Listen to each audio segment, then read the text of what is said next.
Welcome to Hochoka Podcast.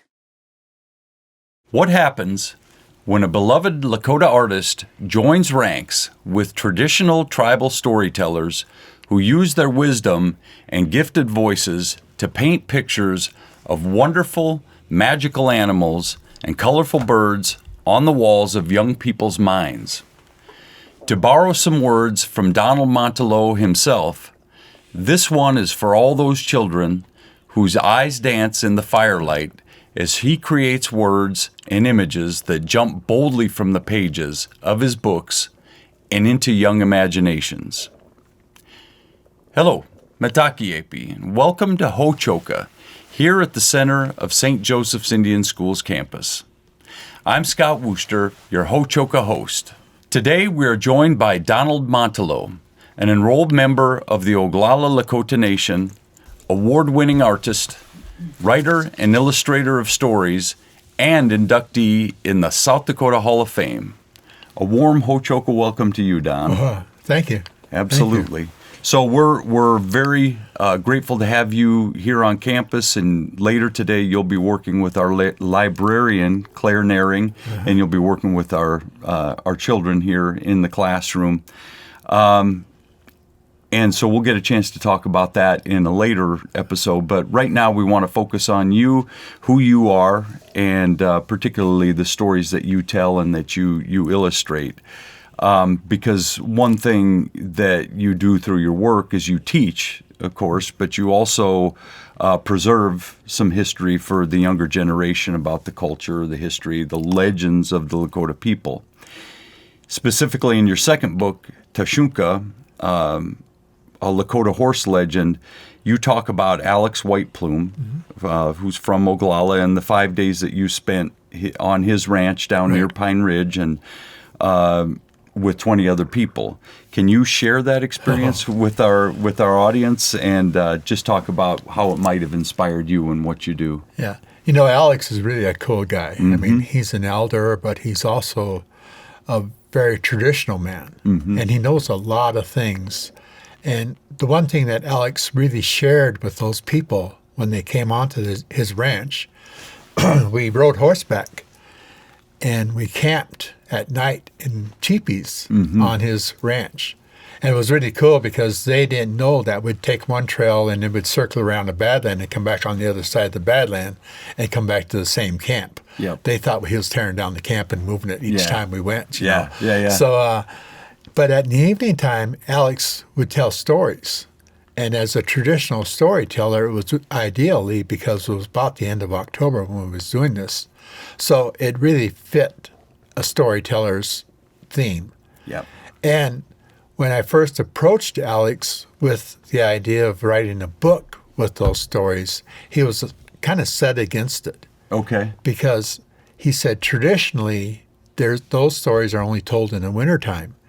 And I said, but Alex, our people are now scattered all over the world because the military has scattered them, I said, and other things that they do has scattered them. And they don't have the opportunity to have you and I sit down in front of a campfire in the evening and share these stories. Right. And he kind of gave me an okay nod to do it, you know. So I wrote out the story, which I had heard from my ancestors too, from my aunts and uncles. I heard Tashunka, the legend of how we acquired the horse. But Alex, it just came bang, you know. It just really lit a fire that I wanted to do this. So I wrote the story and I illustrated how I wanted the story to be. Yep. I wanted each page to have a certain move to it, so it moved. Because traditionally our people are, everything we do, we don't have a written language. Our images tell stories. And so that's what I want this book to do too, the image, to be able to tell the story off the image itself. Yeah. So that's what I wanted. And I took that back to Alex and I said, can you translate this into Lakota for me? And he said, well, I'd like to. He said, but I'm really wrapped up into the world court with the treaties, our treaties against the United States. And so he didn't have time. So I went and I found Agnes Gay, Okay. who has been a traditional. She spoke Lakota ever since she was a small child, very, very fluent. And so as you read the book, Tashunka, and my other book, Muskrat and Skunk, it's everyday Lakota. It's not nothing fancy. It's not the high ideals and everything like this. It's really easy to read this book. So that was the mainstay of this book. And then Alex never really fully accepted this book until it was all done. Okay. I got the whole hardcover book done. Yeah. And then Alex looked at it and he said, "Give me about 2 weeks. Give me 2 weeks to come and just live with this book for a while." Yeah. And so after 2 weeks, I went back down to his ranch again. And I was talking to Alex again, and he says, "Maybe you're the one. Maybe you're the one." Mm-hmm. He says, "Sit down." And when an elder tells you to sit down, you sit down. Oh, yeah. Yeah. And so I sat down, and I was like, "Oh my God, am I big trouble here or what?" You know. Right. But he says, "I want to tell you about Muskrat and Skunk." And so that was my second book that Alex told me about. Yeah. And so, and as a story, and well, as first I'm an artist, and then I illustrate a lot of books for a lot of people, and then I did my own book. And time consuming is really, really hard. And I got a third book that I want to do about Iktomi. Mm-hmm. Yeah. And that's going to be a fun book too. That's going to be a crazy book. And I think that'll be one that we'll have a lot of laughs with. But it's here, and it's actually probably, it could be all done, but I don't have the time to do it yet. I absolutely love the origin story of your book, actually, too, because that's not an easy birth for that book and for that art to have, but it had, in the end, had the blessings of someone you respected and somebody that it must have been hard to go up to and ask to do this in the first place, for you to walk up and say, "Hey, would you like to collaborate on this book?" Well, it took a lot of donuts. Yeah. Oh, yeah. Because every time I'd go see Alex down at his ranch, I'd take 24 donuts. Oh, literal donuts. Yeah, really, okay, really. And it was really crazy because he likes donuts, but then he has an extended family, which I didn't know about. Oh, sure, yeah. And every time I'd go down there, I don't know about Indian moccasins. You know, they always say the Indian telegraph is Indian moccasins. Yeah. You know? They would always show up. Yeah. About 10, 15 minutes after I got there. Yeah. And the donuts would be gone, you know. Yeah. And then so I think he loved donuts so much that's why he invited me back to his ranch so often, because he knew I had donuts, you know. Loved them for himself. Oh, yeah. But you know, that's traditional. Yeah. It really is, yeah. If you share food, that's one of the main things you do. That's great. That's a great story. Yeah. Some of his Tekoja, his grandkids were here when I started here 30 years ago. I love the idea of thinking that some of the kids that I worked with, their kids or even grandkids now may have been eating those donuts as this book was born. Yeah. Can you hold that up? Sure. Just so our audience can see what that is, maybe to this camera right here, a little higher maybe. Mm-hmm. And it's a great book. So, but it's really cool. It's because every page is illustrated with English and Lakota. Here's it. But my drawing is showcased over here, but the storyline tells about the horses themselves, and then with Agnes's Lakota underneath it, you know, it's Agnes Gay is a real quiet lady. We read the story here at the Octa Lakota Museum. Agnes and I were both here, and we read this book to an audience. Yep. And Lakota is such a beautiful language. When she was reading, I forgot. My part was to read the English part. Yeah. And she got done with one page, and she was looking at me, and okay. Yeah, I've got to do my part. It's my part, you know. But I was so enthralled with this. It's just a musical language. It's just it's so great, and she's such a great spokesman for us. Yeah, that's awesome. In preparing for this talk today, I was able to read Tatanka and the Lakota People, published in 2006, Tashunka, which we have here, 2014, correct? And let's see if I get it right. Shinkpe Namaha, a Lakota drum legend. Okay, which is what we have here. And that was from 2017. Yep. Each of them carry the side-by-side story in English and Lakota, right? Right. One thing that I think that comes through in these is in the way that you render them is it's a tender and a faithful way that you go about presenting those. Can you walk us through each of those stories just a little bit? Give us Sure. a thumbnail sketch. Well, And maybe you can hold the book as you talk. You don't have to hold it in the air, but just so we have an idea. but Tashinka was really like inspired by that 5 days with Alex and with the people that themselves, and Alex as a storyteller really adds a lot of things to it because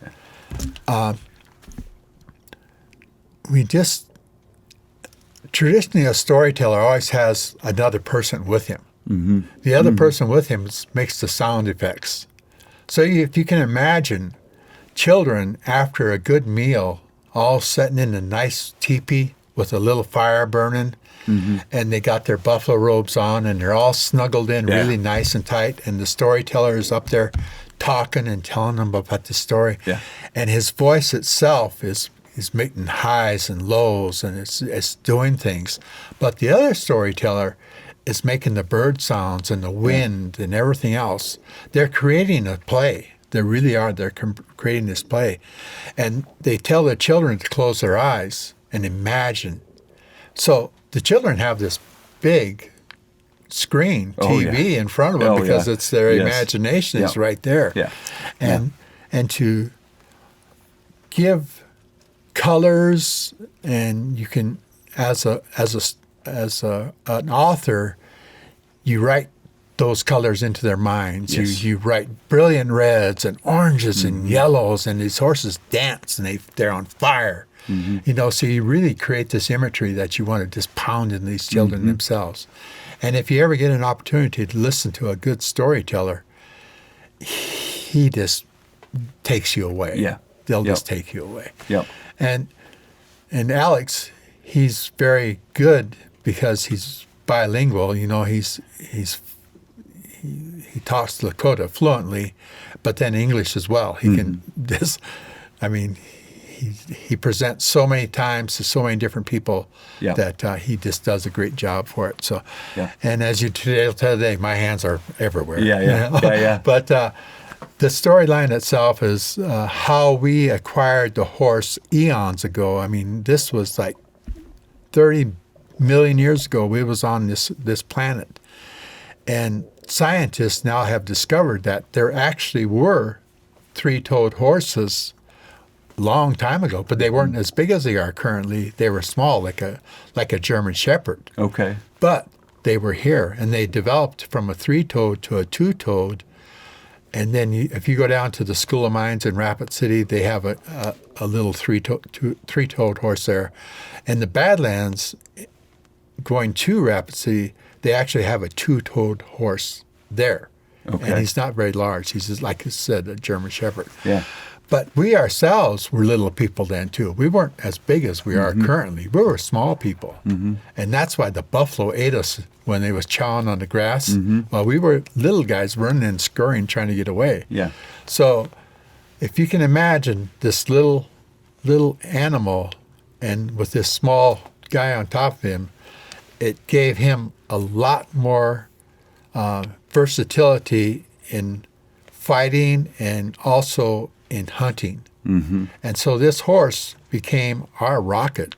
Today, that transition from an old bio airplane, a single engine airplane, to a rocket jet, that was the transition that this horse gave us. Okay. And so I show in case how this hunter went out, found the horse, tamed the horse, bring it back to his people, and his people were very, very, very frightened of this horse because they didn't know what it was.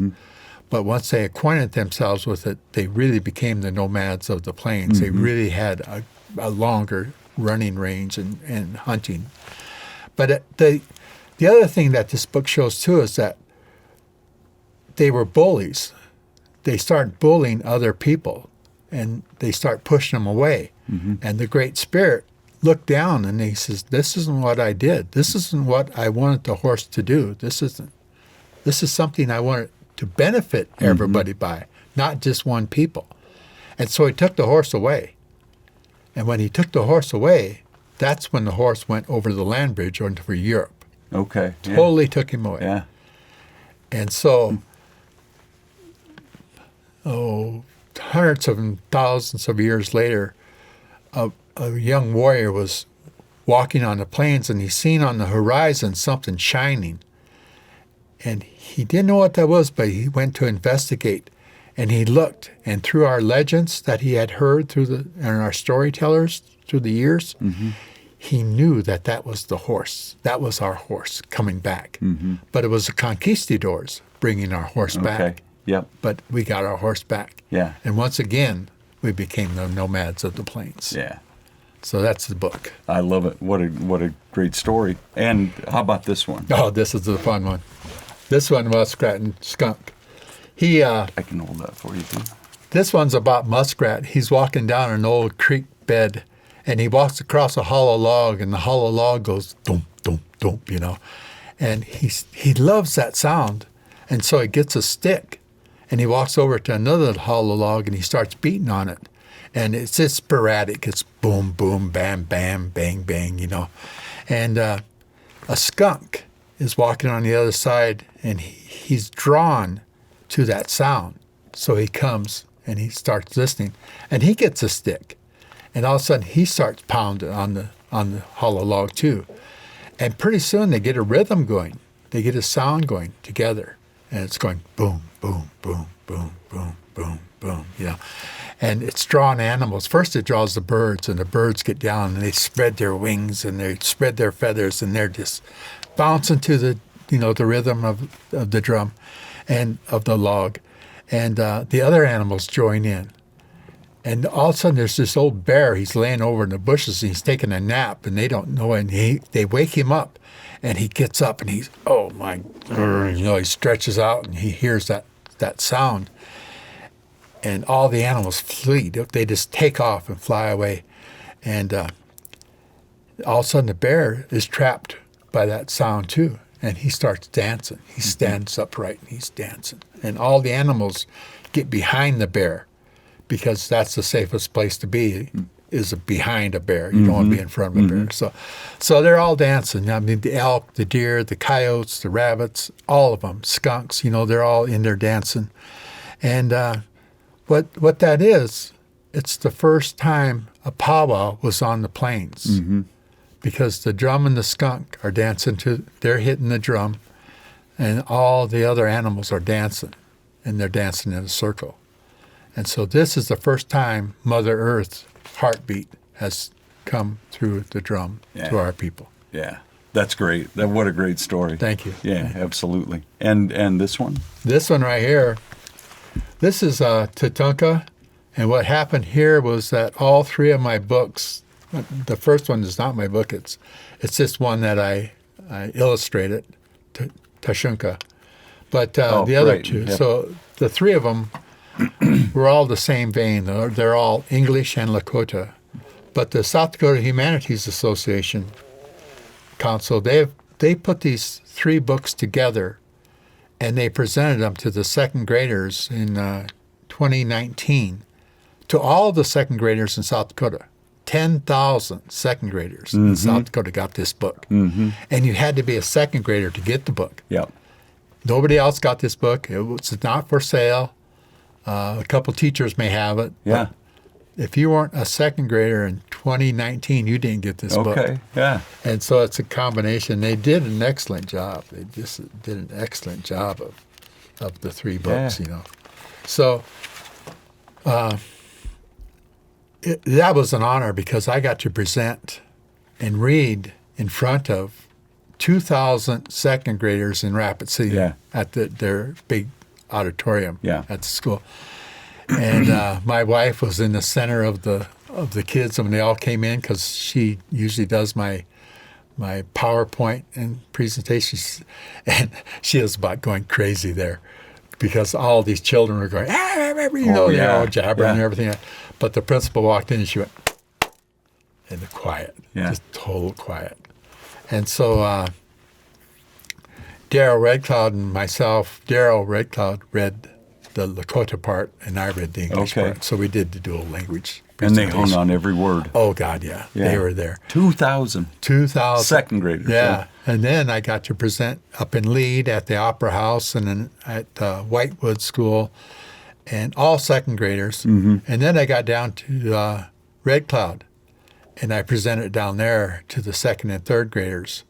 And it was really cool because we all stood together, and I was in back of them. Of course, I was towering over them. And I said, okay, everybody hold up their books. And they all went like this, and they totally blocked me you out. out of the whole thing, yeah. But at the end, they said they wanted to give me something. They wanted to give me a gift. And traditionally, you get a star quilt, for something. And I thought, oh, no, I don't. I wanted the star quilt, but, it was the little guys, and I thought that's a hard thing for them. Right. And they said, we want to give you an honoring song. And that was the coolest thing in the world, man, because they had read Tashunka too, they had read Muskrat and Skunk as well. Yeah. So they knew the drum. Yeah. They knew the legend of the drum.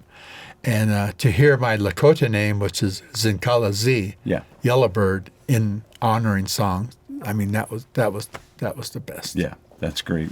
So I'm gonna play sort of a game of rapid fire. It's something we do on here from time to time. I'm going to ask you some questions and just give me a brief sketch of what these mean to you. So a lot of your work is referred to, or your art is referred to as ledger art. How did ledger art come to be? Well, when the buffalo were annihilated from the plains, our people didn't have a written language, so they had to figure out a new way to put pictures down so they could tell about. And they turned to traders and storekeepers and soldiers and bartered for their ledger books, which were of no use to them anymore because they were all filled up with writing. But writing meant nothing to our people. And so we just drew our drawings right on top of those. And that's how ledger art actually came, probably about 1860 to about 1930.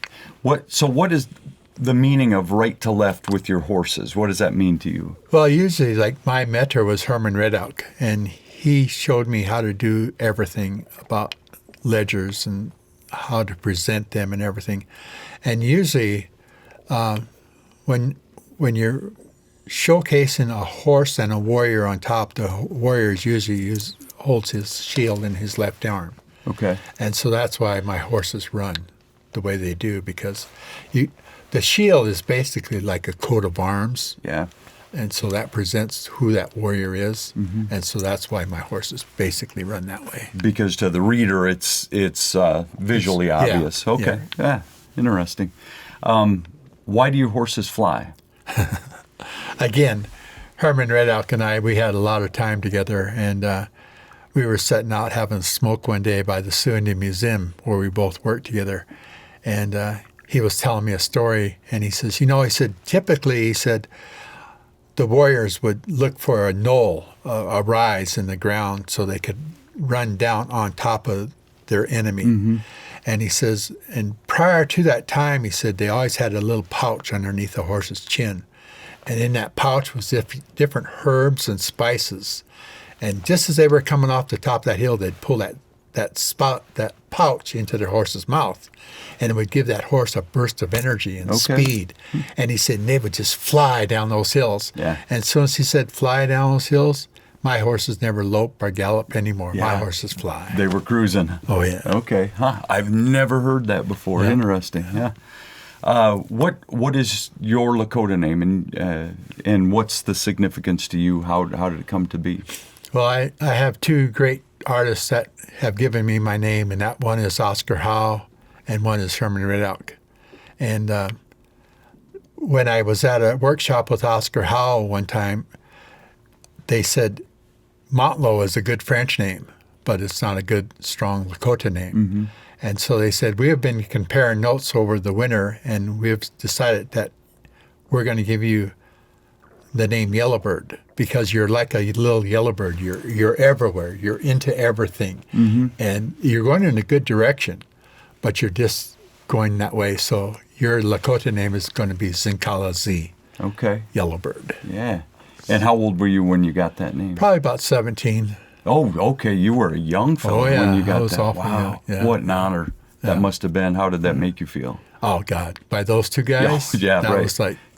That was like Superman and Batman Yeah. giving a little bitty guy something. Yeah. You know, It was everything. oh, God, yes. Yeah. What is, and this is a big question, what's the sweet spot of your being? The sweet spot is probably giving back. I always like to circle back because I'm from Kyle, South Dakota. When Mom and Dad and I'm the only child, when we left there, I think the population's probably about 223. And when we left, it was 220. Yeah. But yeah. I go back now. I circle back, and I always like to give back to my children. And today, at Lakota, that's my sweet spot. Yeah.